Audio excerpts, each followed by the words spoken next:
It's time to stump the chumps. Good evening. Welcome to the 985 Workbench. I'm Chuck, and my call is NA3CW, tonight's host for the Workbench. I'm located in beautiful Parksburg, Pennsylvania. We meet every Monday at 8 p.m. on the W3GMS Parksburg repeater, 146.985 megahertz. The PL tone to access the repeater is 100 hertz. For those who use tone squelch on receive, the repeater transmits a tone squelch tone of 94.8 hertz. Newcomers are very welcome, and we encourage all stations to check in. Take a look at the repeater website located at www.W3GMSrepeater.com. It has lots of information, including technical articles, pictures of 985 users, repeater etiquette, and history. Please be aware that on occasion, the repeater experiences intermod interference. Please run maximum power or be prepared to check in digitally through Echolink or All-Star. We want to hear you. To be able to use Echolink or All-Star on 985, you need to register with us. Directions for doing so can be found on the website, W3GMSrepeater.com. Also, when intermod is present, before starting a transmission, give a short call. Am I getting in okay? Once the host confirms that, then you can share your longer comments. Here on the Workbench, we focus on answering general questions of radio theory and operation. Additionally, we invite each station to briefly comment on your amateur radio activity in the past week. When checking in, please indicate if you have a question for the Workbench. If you don't have a question, still check in. After all stations have checked in, we will first share what we've done in this past week using the roundtable format. Please write down the call of the station that checks in right after you. When you have finished your comments, turn the mic over to that station. Once we have all made our comments, we will start the question and answer portion of the Workbench, operating as a directed net. I will call on a station that indicated having a question, and then for stations who wish to respond to that question. Please wait to be recognized by net control, me, before beginning a transmission. This helps us handle the questions efficiently and keep the net running smoothly. At times it helps for two stations to pass the mic back and forth, though, to help clarify the situation and pass information. Feel free to do that as needed and then pass it back to net control. Some things to remember. Don't be too quick to talk. Pause a couple of seconds before hitting the push-to-talk switch. Pause before hitting the push-to-talk switch. And this is good repeater etiquette, and the pauses are especially useful for those in All-Star and Echolink. Leave them a little room. When you do click the PTT button, wait a second before starting to talk. We don't want to miss what you say first. It takes a moment for the repeater to process your PL tone. Also, the repeater has a 3-minute timer. If you talk more than 3 minutes without letting up on your mic button, the repeater completely shuts down until you release your push-to-talk switch. And then nobody can get in. So every 2 to 3 minutes, release the mic button for just a moment, like this. Then you can continue. Before we begin, I want to say thanks to all of our Workbench hosts, and they're the ones who make this thing happen. If you may be interested in hosting the Workbench, please contact Jim, AF3Z, or any of us, and we'll help you get started. Lastly, please join Ron, WA3VEE, this Thursday night at 8 p.m. for the 985 Roundtable. At this time, we're going to start the check-in process. Remember to indicate if you have a question for the group. Digital stations using Echolink or All-Star, I will leave long pauses to make it easier for you to check in. So please be patient. Digital stations, please call in now. This is NA3CW and the Workbench. Whiskey 8, Charlie Romeo Whiskey, CR, no question.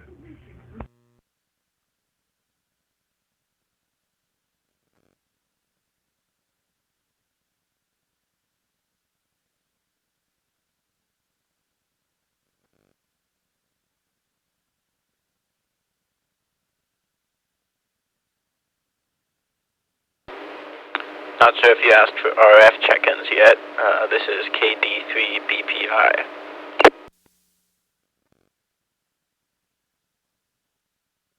Nope, I was just waiting for digitals, but apparently there aren't anymore. So now we'll take RF check-in, so that's KD3BPI.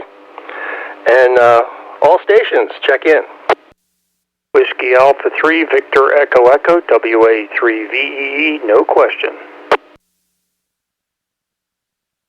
KC3RFG, Jim in Malvern, no questions, Chuck. No questions. C3SCY, no question. Kilo Charlie 3, Oscar Oscar Kilo, no question. WA3 King Fox Tango, WA3 KFT, no question.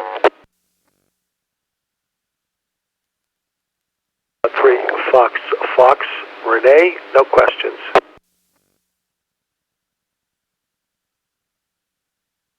Kilo Delta 3, Alpha India Sierra, Tim in Malvern, no questions.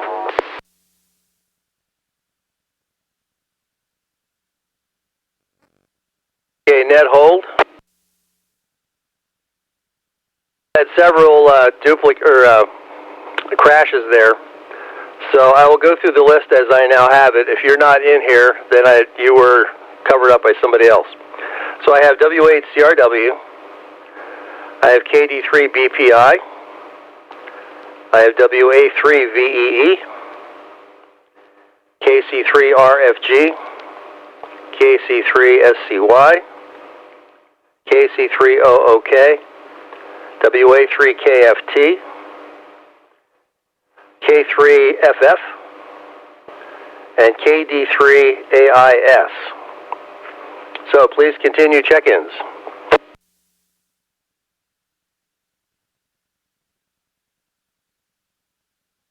Bob in Spring City. Well, Frank,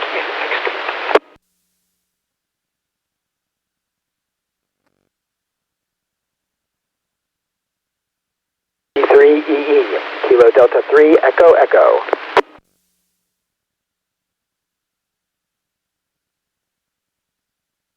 KC3MAI, Joe in Downingtown with a question.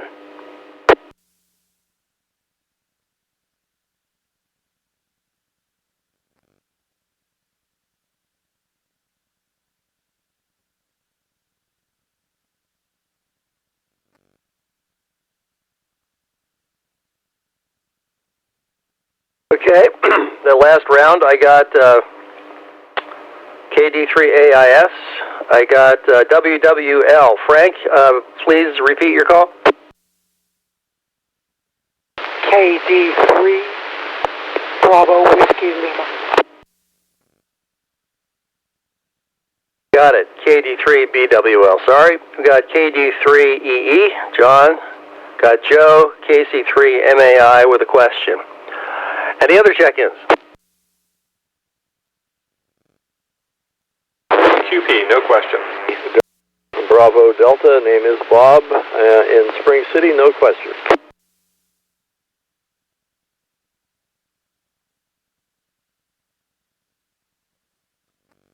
Okay, I had another double. Got W3QP, Tim, and we got Bob in Spring City with Bravo Delta. Could I have the rest of your call, please? Kilo 3, Delta, Bravo Delta. Very good, Bob. Anyone else?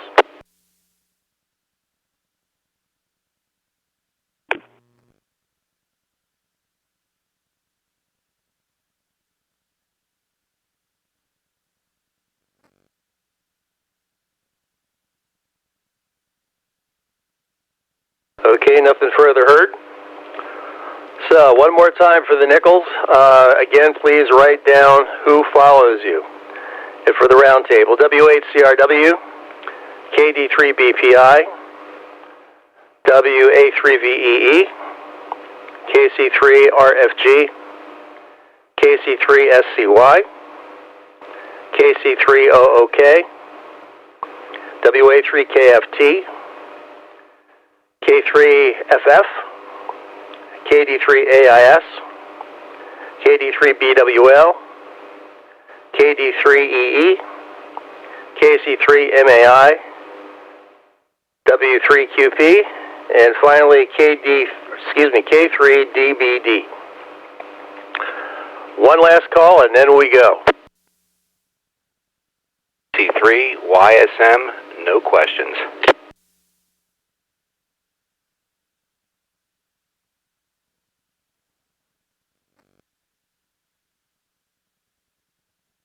Steve, long time no here.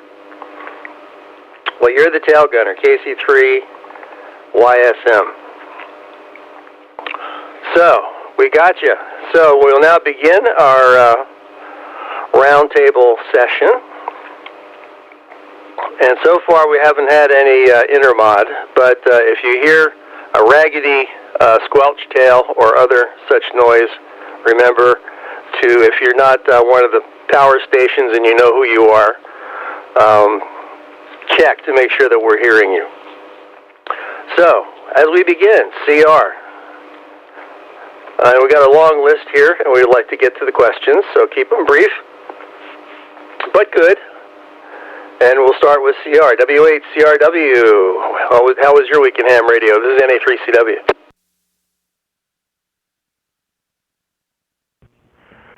Very good, Chuck. This will be brief. Good evening, all. CR here. My week in ham radio was basically 985 activities and some other local nets. And with that, let's go to, I apologize for not knowing the name, KD3BPI, W8CRW. W8CRW, KD3BPI. No problem, CR. This is Simon over here in Westchester. And Chuck, sorry I jumped the gun there. Coming in on the digital side, I heard a long tail of silence and thought I should say something, I guess. But my week in ham radio was pretty quiet. I have my mostly listen to 985 and a couple other local repeaters. And other than that, not too much, but glad to be here tonight. And thanks for hosting NA3CW.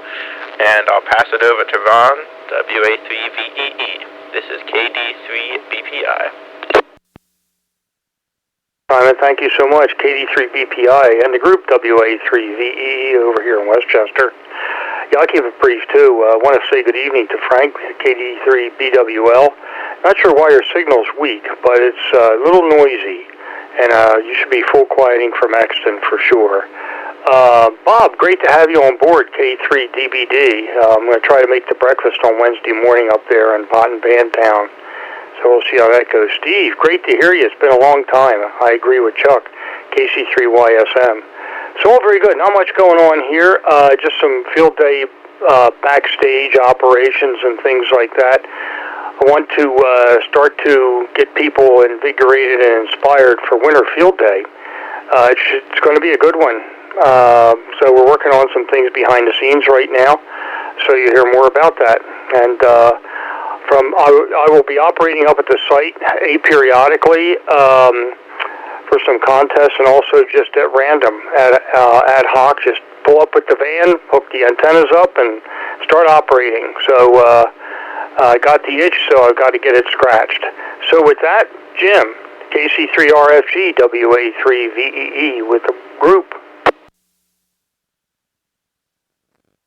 Thank you, Ron, WA3VEE. This is K3RFG, Jim here in Malvern, and thanks to Chuck as well for hosting us this evening. Also a short report, some normal nets and some 985 activity, but nothing unusual besides that. It's been a slow radio week. With that, I will send it over to Luke, KC3SCY from KC3RFG. It's KC3SCY. Well, good to hear everybody on the net tonight. Last week in ham radio, haven't been too busy. Checked into the PMAM net. That was pretty good. I've been working on my CW. Haven't worked any CW stations too much lately, but I'm going to start doing that probably. I also have the Bruce Kelly 1929 Memorial event coming up here. I think that's November let me see, I think it starts next weekend and runs to the following weekend. So that will be pretty fun to operate. I'll have my 1929 TNT and my 1929 Hartley, both with the Type 10 tube with my homemade power supply. So those will both be fun to operate. And Ron, I got your email, and I'll have you reply and everything by the end of tomorrow. So I'll keep it moving here. Over to Bill, KC3OOK. This is KC3SCY.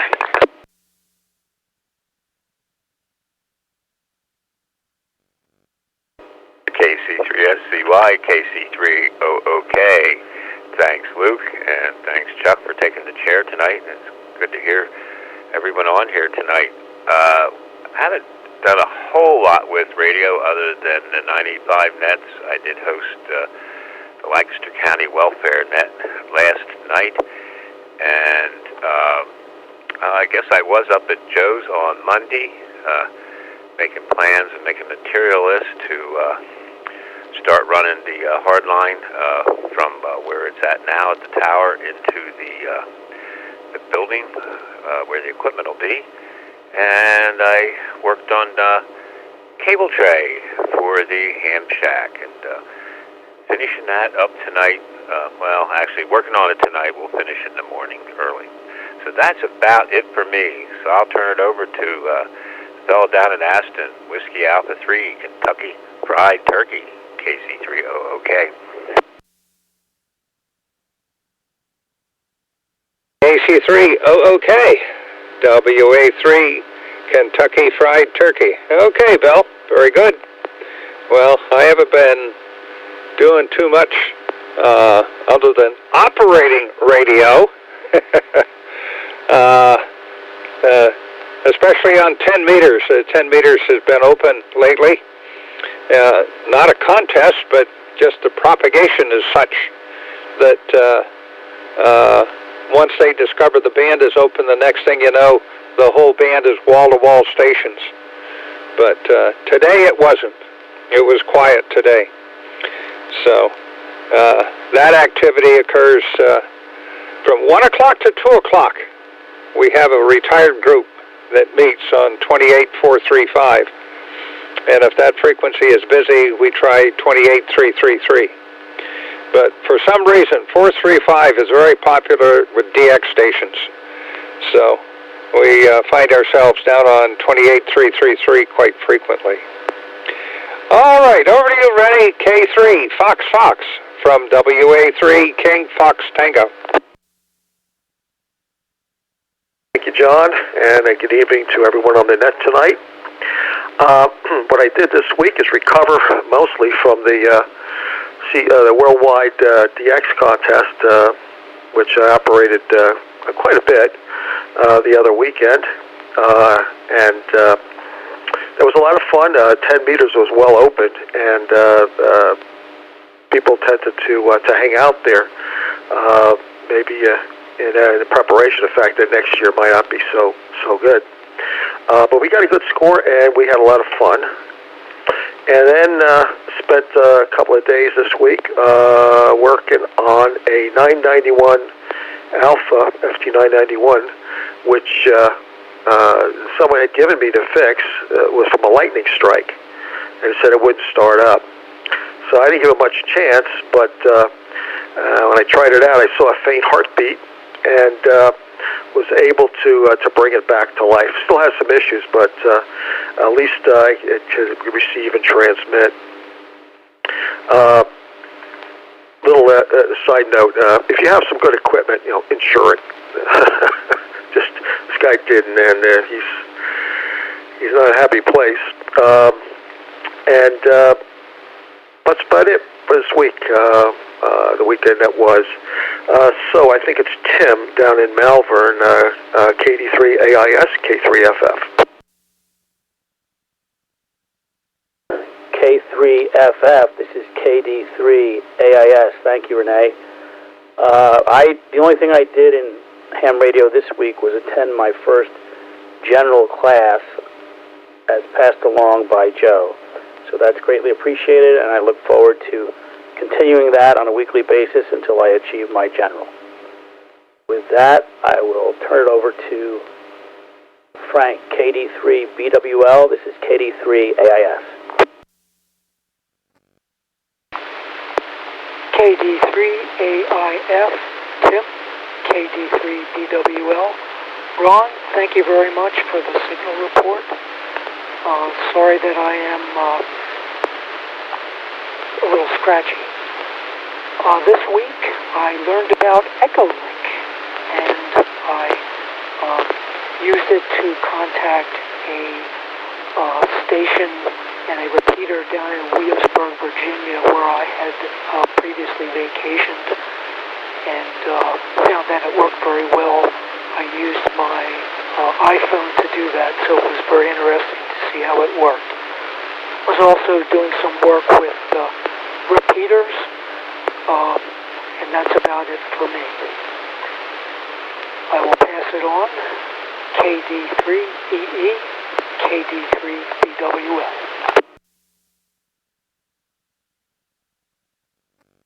Thank you, KD3BWL. This is KD3EE. How am I making it in? Doing fine, John. Yes, always give me a signal report whenever you can, because you know I'm on the fringe. My past week in radio, I didn't think I did too much, but then I remembered I've been out to see a bunch of other clubs for meetings and lunches and stuff. So I learned about the geochron, which is this old mechanical map with terminator lines, and it would move the map so you could see what's in daylight, so you could plan accordingly.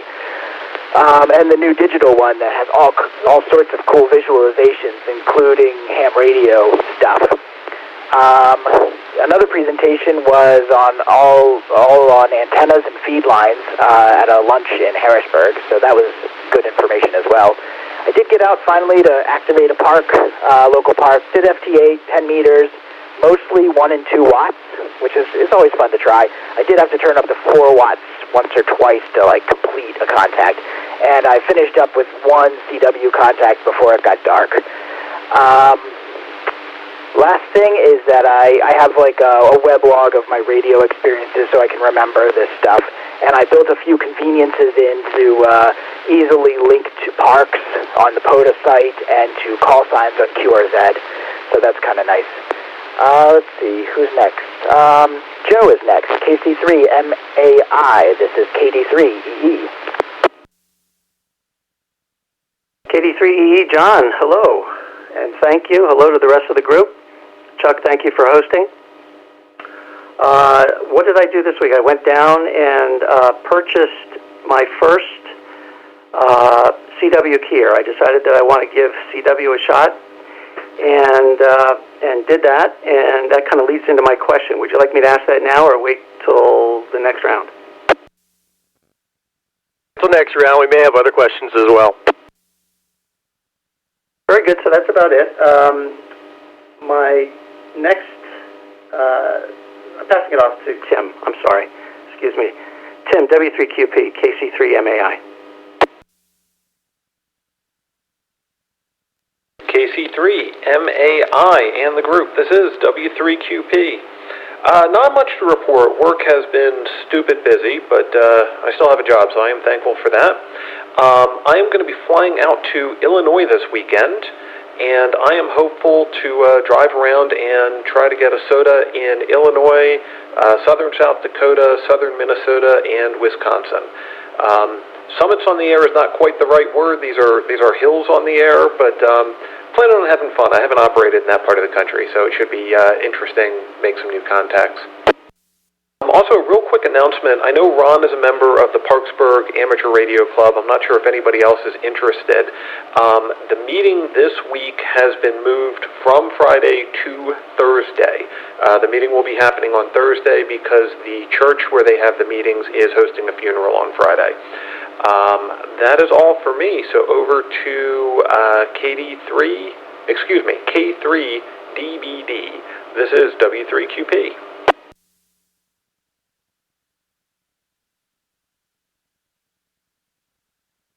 Okay, we'll let the commercial get in there. Good evening, this is K3DBD, and my name is Bob. It's the first time checking the net. I've listened to it a number of times, and hello, Ron.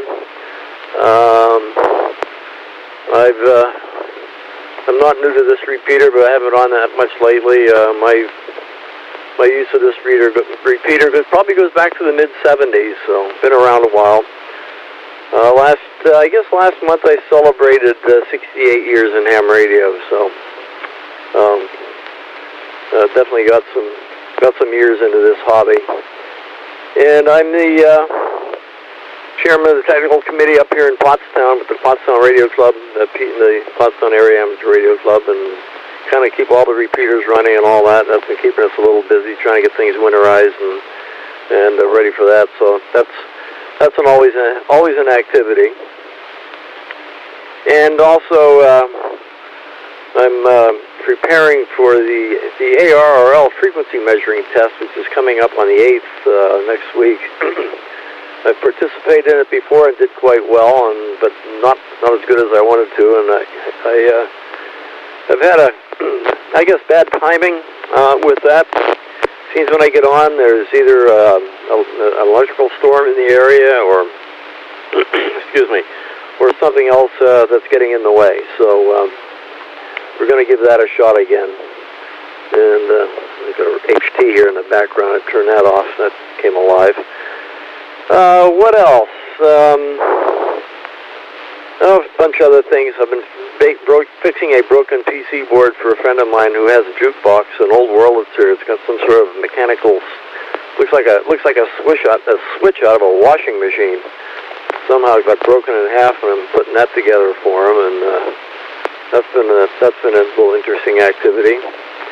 So there's lots of things that go on here other than ham radio, and I'm kind of glad to check in here. It's been a while. I've been planning on doing this for some time, and I've lost track. I guess it goes back to the CR.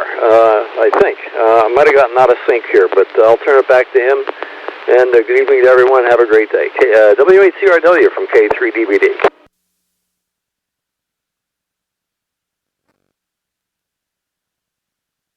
Goes to Steve, YSM.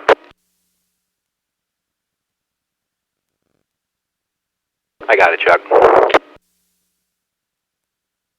K3DBD and the group. Good evening, everybody. This is KC3YSM, and yes, it's been a while, and great to hear everybody's voice tonight. Been a quiet week. This weekend, did a little DXing and spoke to Chile, Italy, Canada. Not a whole lot, but been in the car a little bit, so I've had a little bit of mobile, mostly listening. And Ron, certainly excited to hear what your plans are with the contests. Interested in hearing all about that. Been doing a little traveling. Certainly, granddaughter has been keeping me busy, and all good. But that's about it from me. I'll turn it over to you, Chuck. And thanks for taking the chair. NA3CW and the group. This is KC3YSM. Thanks, Steve. And I guess welcome back, Bob. I don't believe we've spoken before, but don't be a stranger on 985. So far we have one question with Joe, KC3MAI. But before we get into that, do we have any late check-ins to the roundtable portion of the workbench? Please call NA3CW. W3GLI, David, just south of New Holland.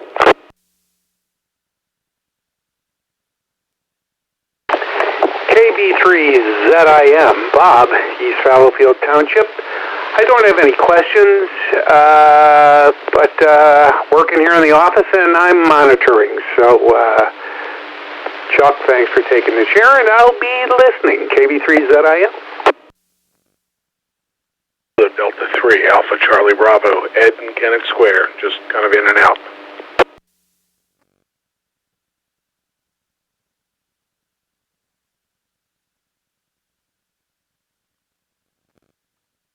Okay, very good. GLI, David, could you give me your full call again, please? Yes, Kilo Alpha 3, Golf Lima, India. Thank you. And welcome. And Bob, in and out, but monitoring, so good to hear from you. And Ed, KD3ACB. Anybody else?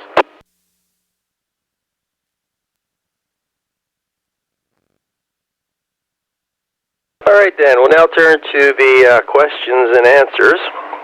So far, we just have the one. And if anybody comes up with another one, in the meantime, pipe up. We encourage all stations to make comments, observations, or share experiences, and don't assume that your level of experience and knowledge isn't enough. We can all learn from each other and contribute to our discussion. So feel free to pick up the mic and have some fun. So, Joe, it's time for you to stump the chumps.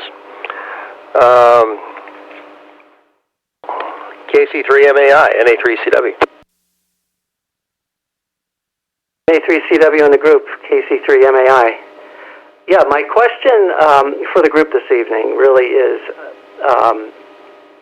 one of learning CW. Now, since I've decided that this is what I want to do, I guess I'm most curious to know from you how I should go about learning this. I mean, I've read things and heard things from people to say, you know, you should start off with a straight key and only do so, you know, after you begin listening and learn the letters first that way, and then first practice on the straight key.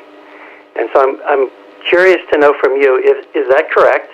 Is there a benefit to that? And since I've purchased a set of paddles already, you know, is that the wrong thing to do, starting off on paddles? Or is it something that I could easily start off on? So with that, I'll pose that to the group, NA3CW, KC3MAI.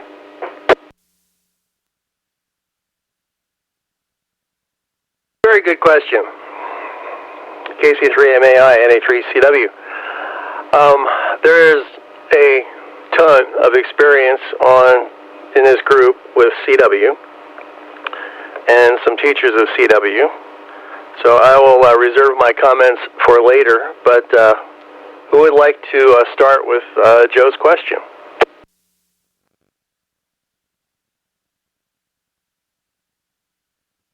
T? Go ahead, John. It's WA3KFT. I'm one of those guys that taught CW. And with a straight key, you can practice the spacing within the character, as well as the timing for a dit and the timing for a daw. They tell you that a daw, time-wise, is 3 dits. So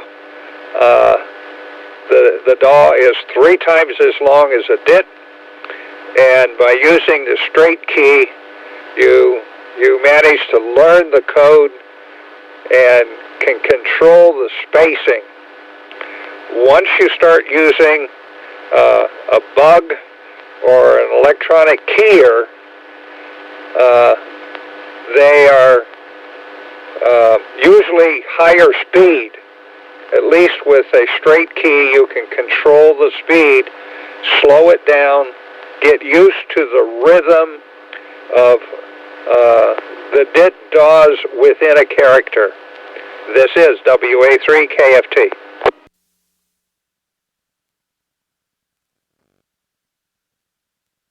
There's a machine practicing its CW. Thank you, John. Do we have any other comments?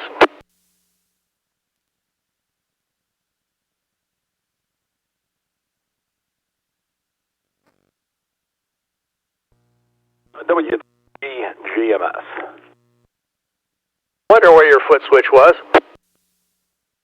Up.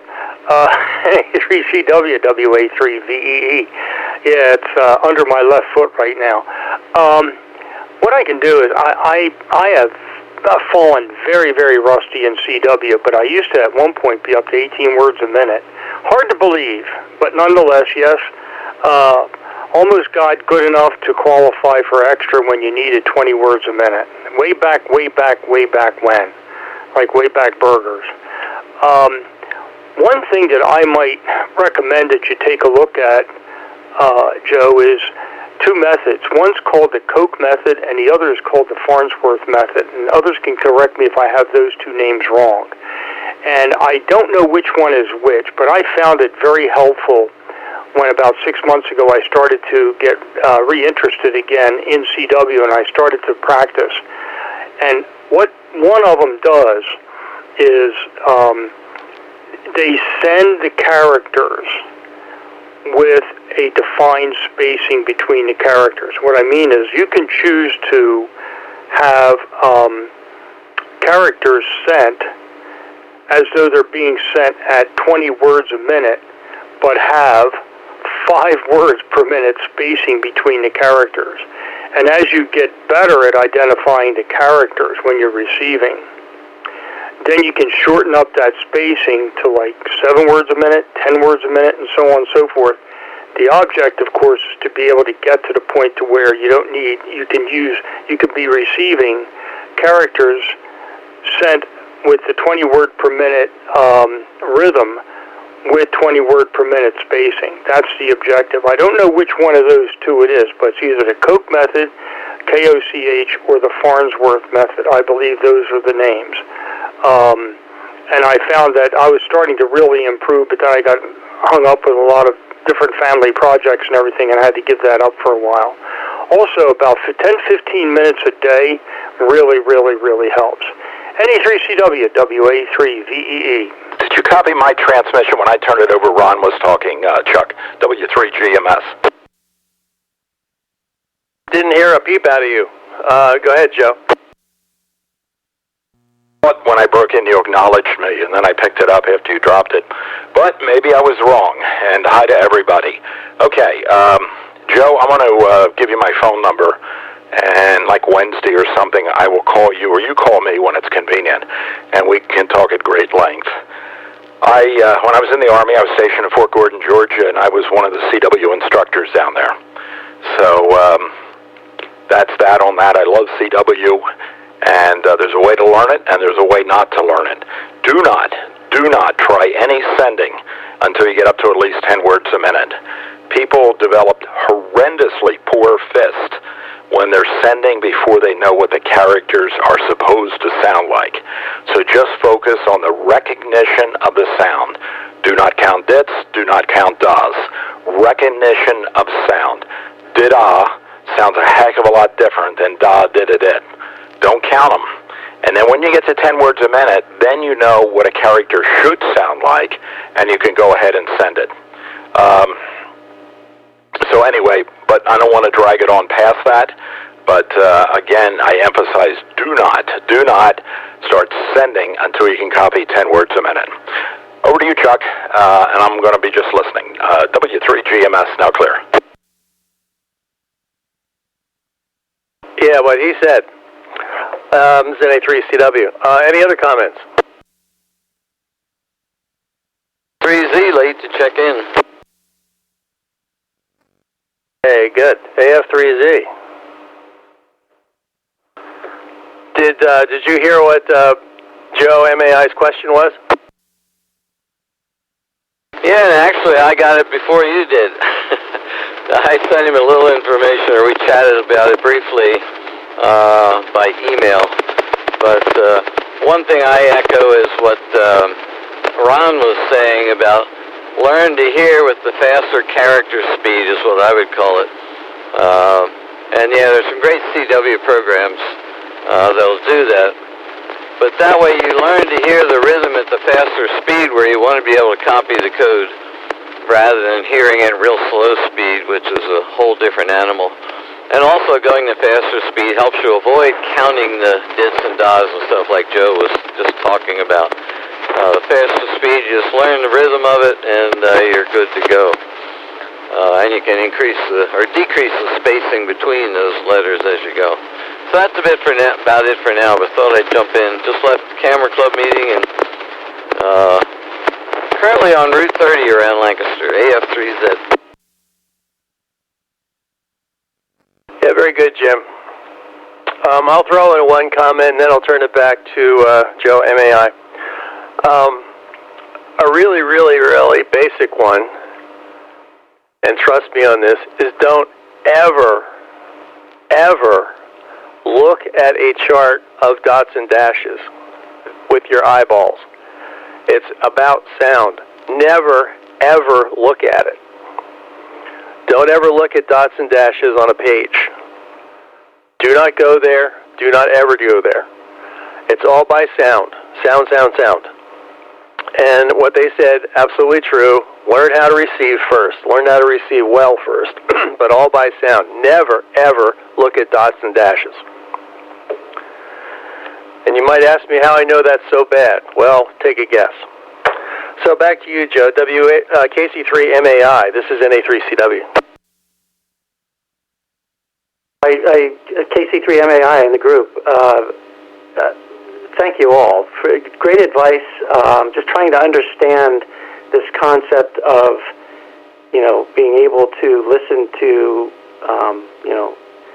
a faster speed with a slower spacing in between. I'm just trying to understand that concept. But no, I will do as you all ask, and I appreciate your input, and I appreciate it greatly. NA3CW, KC3MAI. Very good. Do I have volume?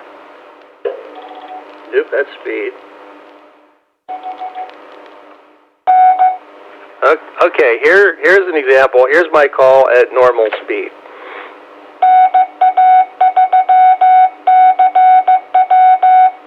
Okay, here's my call with big spacing.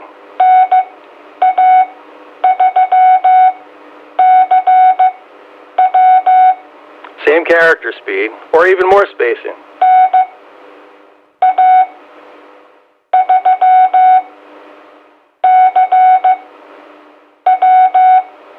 That's what they're talking about. Back to you, Joe.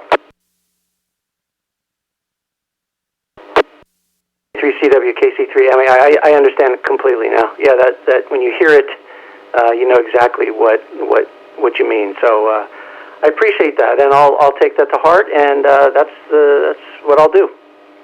Back to you, Chuck. Very good. Does anybody have any more comments on this, or any new questions, or something to throw in here to the discussion? This is NA3CW. 3Z again. Go ahead, Jim.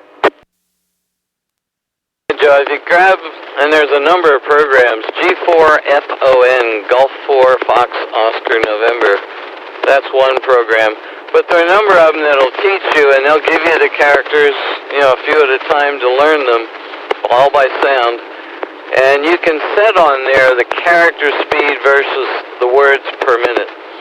So you can set it for 20 words per minute, so you hear da-da at 20 words a minute rather than dit-da at 5 words per minute or something.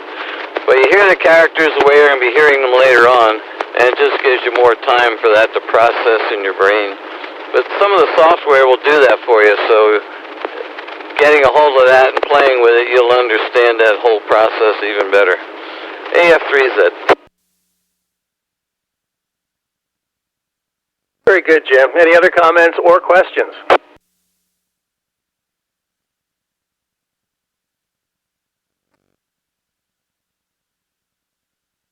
KB3ZIM with a comment. Bob? I'm hardly one to offer any sage advice because everybody on here I can't hold a candle to when it comes to CW, but I have been making an effort, and as a matter of fact, the first thing amateur radio equipment I ever bought was a key, actually a Vibraflex paddle, but before I had a transceiver or anything, that was my, from the get-go, intention to operate CW, which I learned when I was 12 years old. But Chuck, you are absolutely right. What a disaster ever seeing a dot and a dash printed on a page. And to break that visual connection is horrendous. So you're absolutely right there. All I wanted to add was this. Oh, but I have been working on it, and somebody here on this workbench last week or the week before, I don't know who it was, mentioned a website, a web program called Morsel, MORSLE.FUN. Well, I have been using that, visiting that darn near daily since somebody here on this Workbench mentioned it. And I got to tell you, I have started to become proficient at a rate I didn't even expect. And so I'm just throwing that out there. That's not coming from me. I'm regurgitating or repeating something that somebody here offered. They mentioned that site a week or two ago, and boy, oh boy, it is nifty. So you have to visit it to understand what it does or how it works, but it's much different than any of the other online training sites or the G4FON, which is very good. Jim was right, AF3Z. But anyway, give that a look, MORSLE.FUN. It's pretty darn cool. That's all I have to offer there, Chuck. Back to you. KB3Z I am. Thanks, Bob. I wrote that down. I remember it had been brought up in the past, but I failed to write it down before. Any other comments or any questions?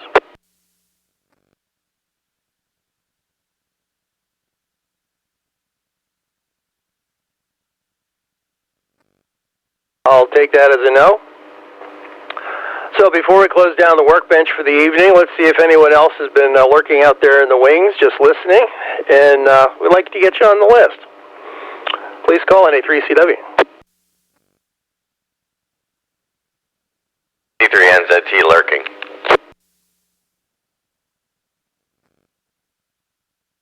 KD3GMS.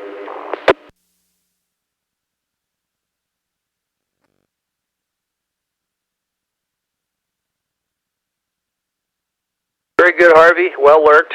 KC3NZT and Chris, KD3EMS. And good evening to you.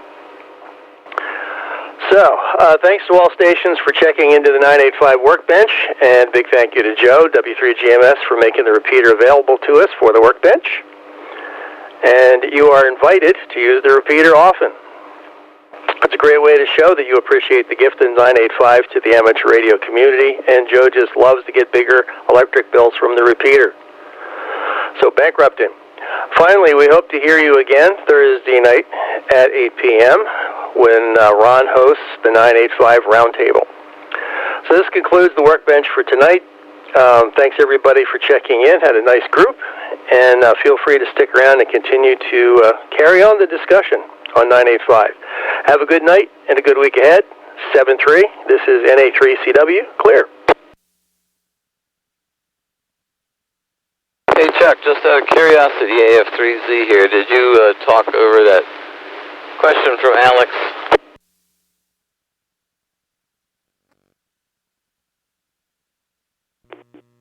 From Alex. Okay. There was an email I sent, and maybe you knew what it was about and didn't look at it. The question, and we can talk about it here briefly, I gave him a little bit of a hint. He has a 2-meter 440 antenna, and he was wondering, the question was basically, can you have an antenna like that that seems to work well with one band, but the other band isn't working so well? And it was 440, I think, that was working, and 2 meters it was not. And so I don't know what kind of antenna, but I was saying my guess is something to do with the, like, loading coil or trap or whatever in the middle of the antenna. And it could be a disconnect completely or whatever going wrong with it. But he was having high SWR on one band and not on the other. So he was wondering about what to check on that. When did you send this email? I don't remember any email from you for ages. I don't remember. Probably yesterday. Usually it's Saturday or Sunday I do it. I'll have to see if I sent it. Sometimes I write them and forget to send them. It was my normal reminder email with that tacked on. Okay. I'll have to look back. I guess I missed it, but I certainly didn't ignore it. Yeah, you can certainly have high SWR on one band and not another. It, again, as you said, depends on how the thing's constructed. And I assume that was this an antenna that previously did work well? And I'm not sure. It was a pretty brief thing. He mentioned a number. I assume it was an HT or something. He just said on the one band it sort of shut off because the SWR was too high, and on the other band it worked fine. But he didn't say whether it worked before or not. There's all kinds of information that would be good to have, like what antenna is it, and did it ever work, and all that kind of good stuff. So yeah, if you can grill in for more data, that would be a really good thing. Very good. I'm getting into a rough spot, I think. It was Alex, K3CIM.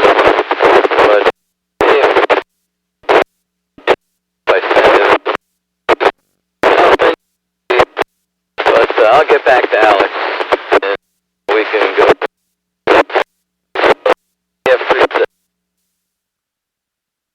Very good. You had a real chop out there for a while, but I got the gist and got the end of the transmission. So good, yeah. When you dig up some information and pass it along, we can discuss it more. So drive safe out there, and look out for Bambi. AF3Z, NA3CW. Thanks, Chuck, from downtown Mount. I didn't get much of that, but I got the gist. AF3Z. 7-3.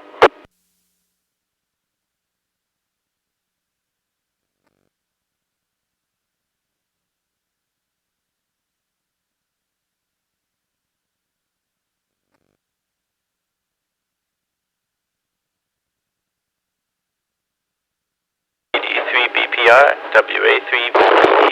You out there, Ron?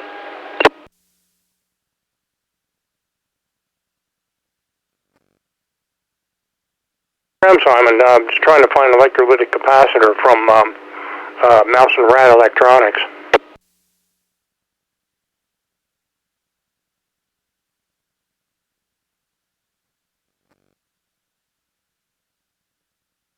The spacing on that, I don't know about it. Seems a little too much space. But anyway, what kind of capacitor are you looking for, and what is it for? I am intrigued. KD3BPI, WA3VEE. Somebody was asking me about an old piece of equipment. They said they couldn't find the right capacitor, so I've had pretty good luck with Mouser. They have a great search engine overall, and that's just kind of what I was looking at. So how was the car repair over the weekend with the broken bolt and the water pump? Oh, son of a gun, that was a job. So I decided that I didn't have the facilities to remove the radiator. I didn't want to drain the whole radiator, so that limited how much room I had to get a drill in there to drill out those bolts. And by the way, I have my 3D printer in the background. I hope it's not too distracting. Let me know if it is and I can pause it. But anyway, I had to use a 90-degree drill attachment. And what I ended up doing was zip tying the trigger on the drill so that it spun at just the right speed. And then I could use both hands to push against that drill bit. And I had my brother with the can of WD. He would spray the drill bit now and then. And I managed to drill out both bolts just fine. And I tapped one of them. But then when I went to tap the next one, I was a little bit gung-ho. And I didn't clean out the chips well enough, number one. And number two, I neglected to use enough WD in that step. And so the tap broke. And I was beside myself. I was just, so frustrated. But good news is we got one of them tapped and drilled nice. So, I think we're okay. We used some really thick Permatex. It's a black sealant, and I used an extra helping of it. and we did the fuel curing process, 24-hour cure.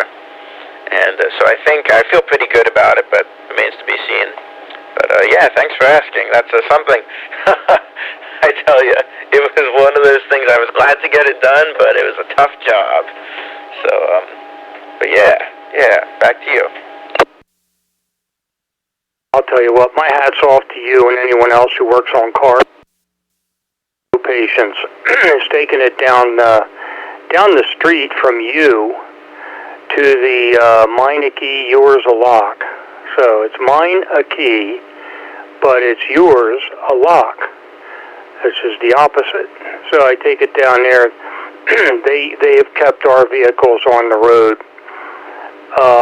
Collectively, oh my goodness. The 2 Siennas we had, and now this Sienna, well, the 4 Siennas, cumulative almost 700,000 miles. So, and I trust them. And I mean, what they say, give you a report, they show you. They'll say, hey, this needs replacement, and why? Okay, or for example, one time I needed shocks. Oh, why does a shock need replacement? Well, here's a picture of it leaking. Oh, okay. So I have no problem trusting them. And like I said, they've done a great job. So I just have my time. I think my time's better spent. It's just not one of my interests. So I admire, and I mean this in total admiration, not in any criticism whatsoever. But I admire people like you who really get into working on cars, because that's something I just don't want to do. Go ahead. 8 CRW. Hey, CR, how you doing? KD3BPI. Yeah, cars, I tell you what, I'm sure you have some stories, CR. I'll pass it over to you. This is KD3BPI. Good, Simon. You've piqued my curiosity. You said you had a couple of broken bolts and you got one out, but then you used a thick coating of sealer since you couldn't get the other bolt out. So the question is, how is that going to work in the long term? Because without that other bolt torquing down your, whatever you had, a gasket of some sort, it's going to fail. Now, you are exactly right, CR. And the thing is, we took the car to a mechanic to replace the water pump, because that was my brother. He recently moved up here. He used to live down in Delaware. And so his water pump failed, and I didn't have the time to get down there. So I said, take it to this mechanic. You know, we know him. He's done a good job. But he rushed this job, replacing the water pump. It's an old car. It's a 1994 Dodge Intrepid with the 3.3-liter V6. And, yeah, the fellow, the mechanic, he broke 2 bolts on this thing, this water pump. And then he sealed it up real good, but then in about 2 weeks, it started leaking real bad. So, you know, I just was like, my goal was to get at least 1 bolt drilled out so we could have at least one. There's only 5 bolts that hold this water pump in place. And then there's an O-ring. It's not actually a gasket. It's an O-ring seal for this water pump. And so, you know, 1 bolt gone, arguably it is bound to fail, and I fully expect it to fail. But, you know, I mean, the thing is, the car is old, and I pretty much just told my brother Louis, I'm like, hey, I did my best. It's probably going to leak a little bit, but hopefully it's better than how it was leaking. It was going through, he was leaking out a gallon of coolant every 3 to 5 days. It was that bad of a leak. So we figured anything was better than that, and he's going to look for a new front cover for the car, and yeah, that's hopefully we can put a new front cover on it, or at least take the front cover off and drill out the bolts properly. But anyway, that's the whole kit and caboodle, the whole story for you. So I'll send it back to you. I know Ron's still there, but I'll send it back to you for some comments, CR. This is KD3BPI. Good. Well, I have a bit of experience getting out broken studs and broken taps. Taps are the challenge because they're harder than about anything else. So if you have room to manipulate, you can maybe get them out. There are tools that they have to try to get out broken taps. And the last resort is burn them out, and you probably can't do that. So, depending on how much room you have, it's a tough decision. Ron, pick it up. WA3VEE, WHCRW. Good, CR, and I know at the check-in tonight you didn't recognize Simon's call. Simon's one of my former students down at Delaware Tech. He's a double E now, and he can tell you more about his bio, but Simon and I go back quite a ways. I'm very happy that he's a ham, and triply happy that he's here with us on 985, for sure. So, all very, very good. So, my goodness gracious. What kind of vehicle is this, Simon? KD3 BPI in the group WA3 VEE. WA3 Victor Echo Echo KD3 BPI in the group. It's this is an oldie, this car, and it's kind of a story. My brother Louis had a 2006 Toyota Prius, and he had that for about a year, bought it used, and the high voltage hybrid battery went dead on it. And we elected to not try to replace that. The car had close to 200,000 miles, and a new hybrid battery would have been somewhere around $2,500. It's a bunch of nickel metal hydride cells, all in parallel. Well, no, they're in series. They're actually in series, and you get hundreds of volts DC. It's very dangerous to work on them. That was another thing I was kind of leery of. Anyway, he had the high voltage battery fail. Couldn't get the car to go above 30 miles an hour. So we went out we were living in Coatesville at the time. And so there was this dealer in Gap, Pennsylvania. Good fellow. And he had this 1994 Dodge Intrepid, which is the car in question for this past weekend's repairs. 1994 Intrepid with about 170,000 miles. And, boy, I tell you, we couldn't believe it. It runs great, drives great. It's a little worn out, but obviously a little worn out. But it's pretty easy to work on compared to the Prius. I will say that for sure. I had no way we were going to be able to drill out bolts on a Prius water pump. That's for sure. And CR, good point about the tap. That's exactly why I decided once the tap broke, I gave up. I just smeared that sealant on and crossed my fingers, said a prayer. And if it needs to be drilled out, I'm taking it off and putting it in a drill press. That whole big piece, the front cover there. I'll send it over to you, CR, KD3 BPI. Simon, if you're good on QRZ, I'll send you some information about the tools needed to give it an attempt. Not a guarantee, but one of the tools is shaped like a, how can I describe this thing? It's depending on the tap. Taps are either 2-flute, 3-flute, 4-flute, whatever. And this thing has fingers, and they go down in the tap flutes, and you use a wrench, and you try to manipulate it with the hope that when the tap broke, it's not jammed in there solid. And there's a couple different styles.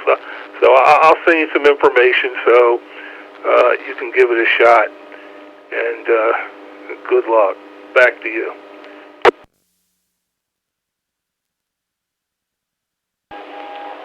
W8CRW KD3 BPI. Thank you for that, CR. Thank you very much. I hope that it's a small tap. It's a number 8 screw size, 32 threads per inch. So a little less than a quarter inch, about a tenth of an inch less than a quarter inch diameter. So I don't even know if it has copper flutes. I think I know what you're talking about there, I think. And it really, the threads, if I'm remembering the tap, it might be considered 2-flute initially, but when as you go up, it gets pretty even, kind of like a screw. and I think the only difference between this particular tap that broke and proper screw is, well, the tap, of course, is hardened. I think it's designed for aluminum primarily and sheet metal. If I'm perfectly honest, I really didn't have much business using it in the steel front cover of this engine, but, you know, you run what you brung, I guess, as they say. But now I'm curious, CR. I guess you have a pretty extensive background in this sort of repair. You seem to be quite knowledgeable. I'll send it back to you for your comments. I know Ron is still there. But I'm W8CRW, KD3BPI. Simon, I'm an old guy. Back in 1966, I got hired to be an apprentice machinist. So for the next 25 years, I worked in the machine shop. So, like I said, I've had my baptism with broken things. So that's where I come from. And I try not to break taps today. I still fool around with metal. And when you're tapping things, it's one of those times where you have to be cautious and patient, and you learn. It's like when you're tapping something, you learn how much force and pressure to give it, and then you back off. And if you don't, well, you pay the price. Ron, your turn. WA3VEE, W8CRW. I'm enjoying listening to you guys here because I'm finding one last component here. This person who I was talking to this afternoon on this project they're working on. So this is what I do on my bench. So we want to replace two 50 microfarad capacitors. And I say, okay, well, replace the 50 microfarad capacitors. Totally different from taps and cars and busted studs and leaks and all kinds of stuff like that. It's totally different, but it's what we do over here in the VEE realm. So looking at power resistors now, and so find those. I've got the capacitors found, and usually I put in a higher value. And Simon, we talked about this way back in class. Put a higher value capacitor than the one that's in there, as long as you don't draw a lot of current from the ESR,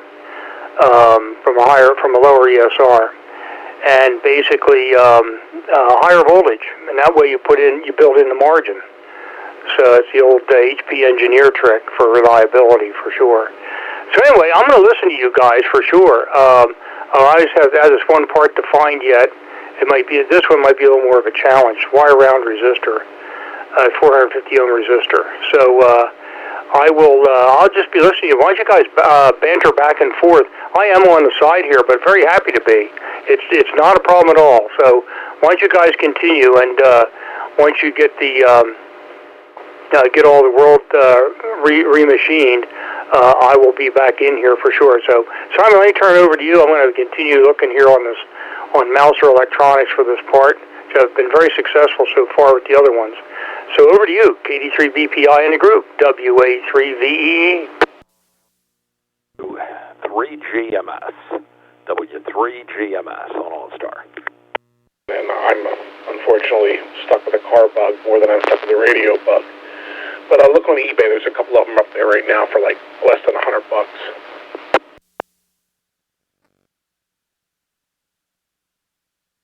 KD3BPI. Sorry, I didn't quite catch your call. I think there was an A in there, but if you could come back one more time, I'll write it down. Back to you real quick. KD3ACB, Ed. W3GMS.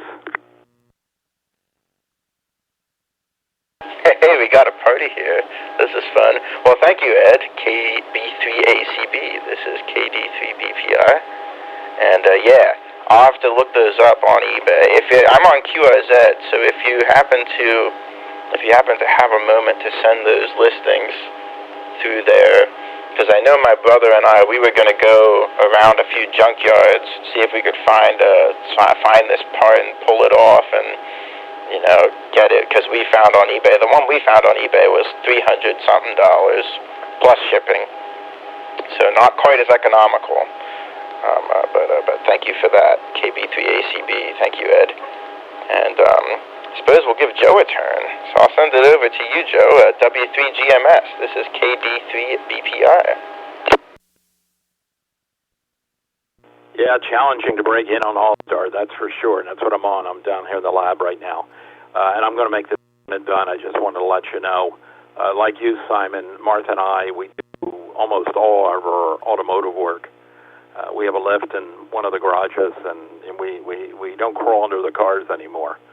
But for jobs that maybe you don't want to do, Scott, W3KZG on the repeater, down in Nottingham, he has an excellent shop, and he does this on a part-time basis to help people out. It charges them, but his work is excellent. And he's very, very knowledgeable from A to Z.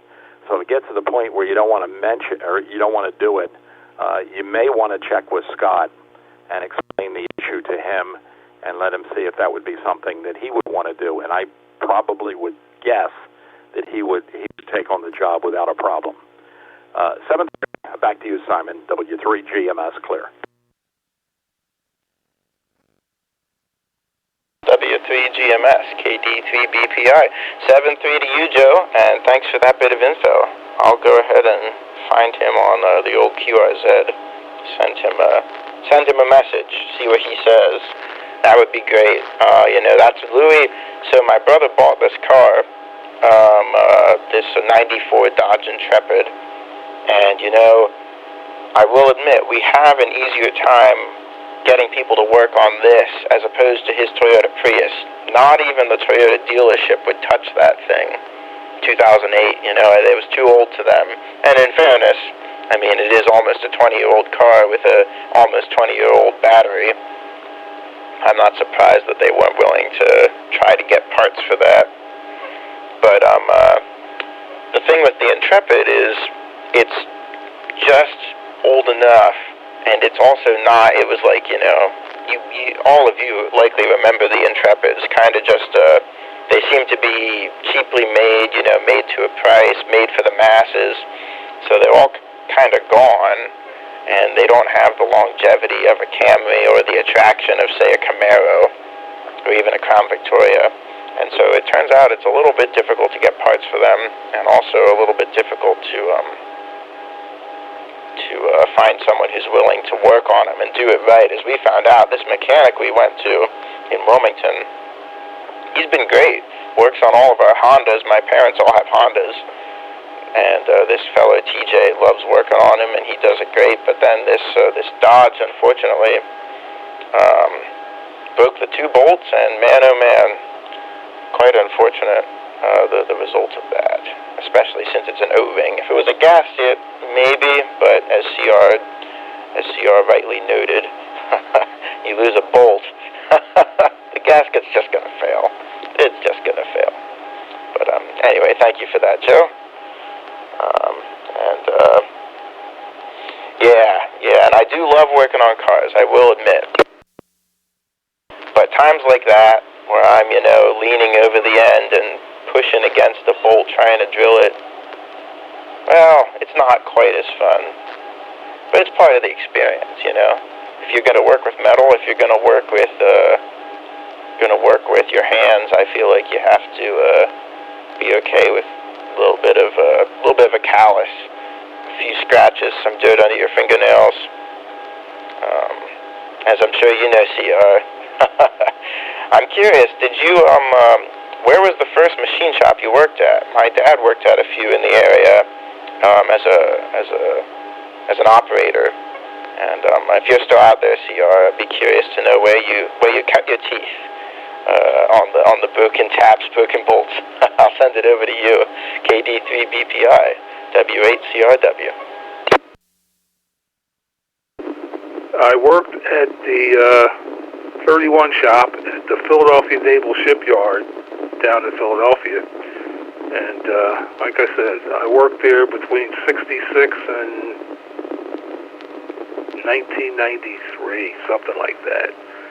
A couple years out for the Army, but that was my first career. And, broken this, broken that. It wasn't fun.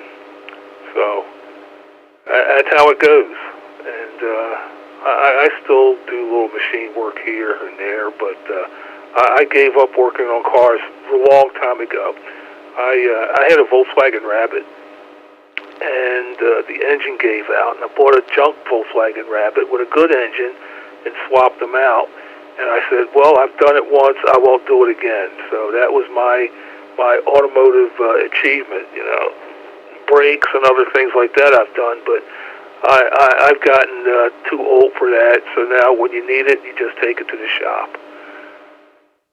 So, Simon, I will send you some information, and I'll say good luck, and I hope there's enough room in there to get to work it and get out the broken tap. So, KD3 BPI, WHCRW, I'm going to say 73, and I'll send you some information.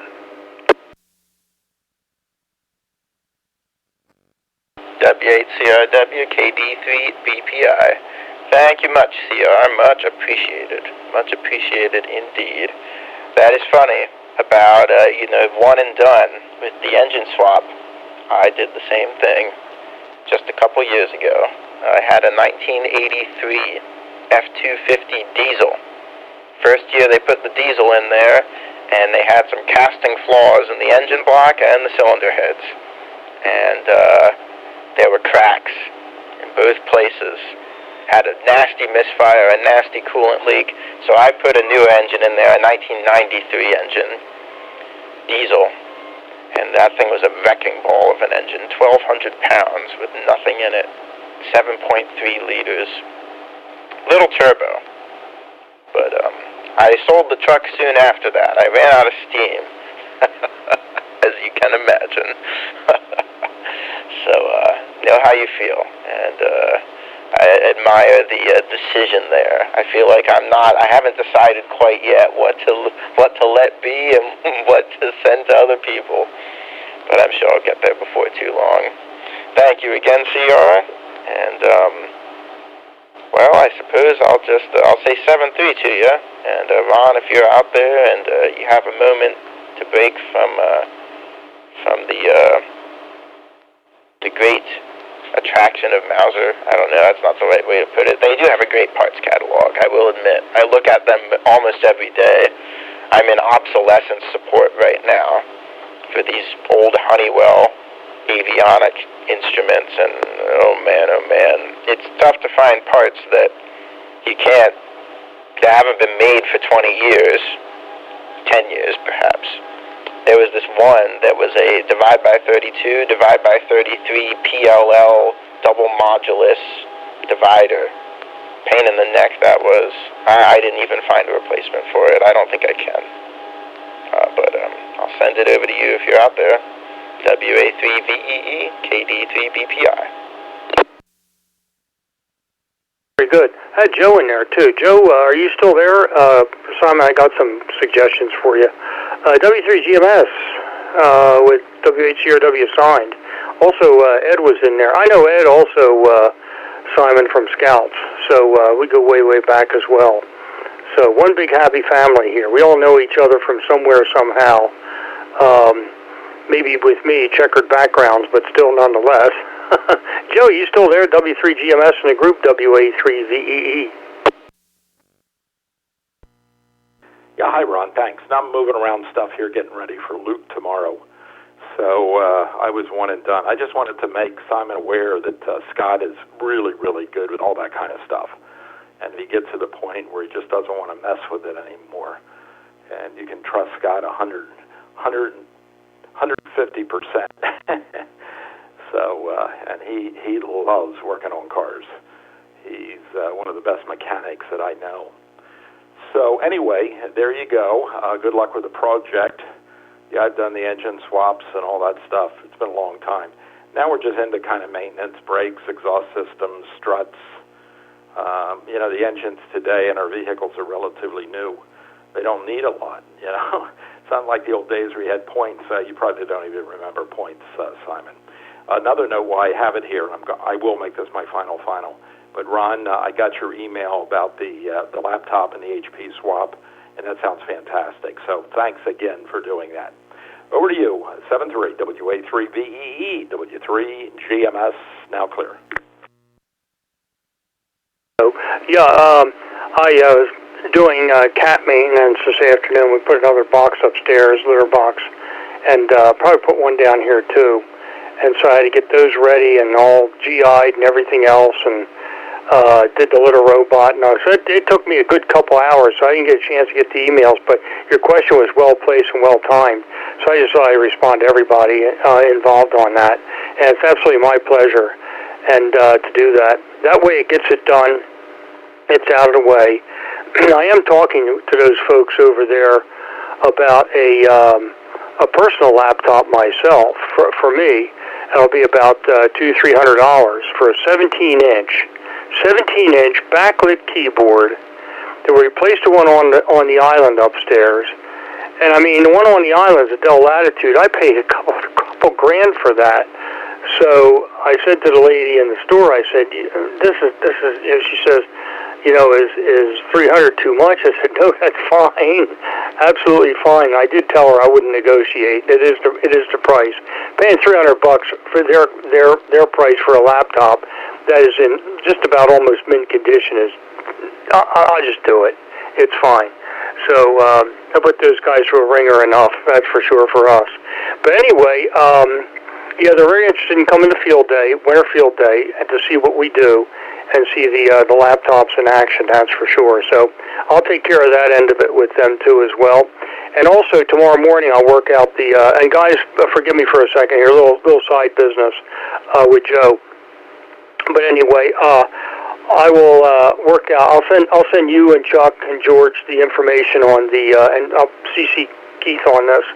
I know he's very busy with work, but just keep him in the loop and informed.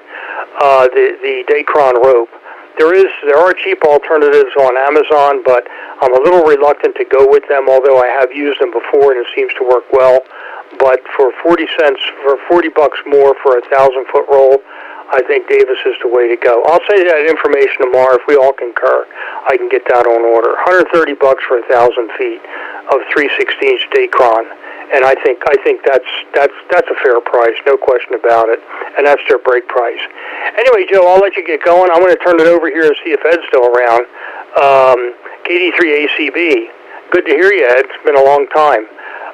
We're just about ready to get Roger O'Kane over here for the model cars, by the way.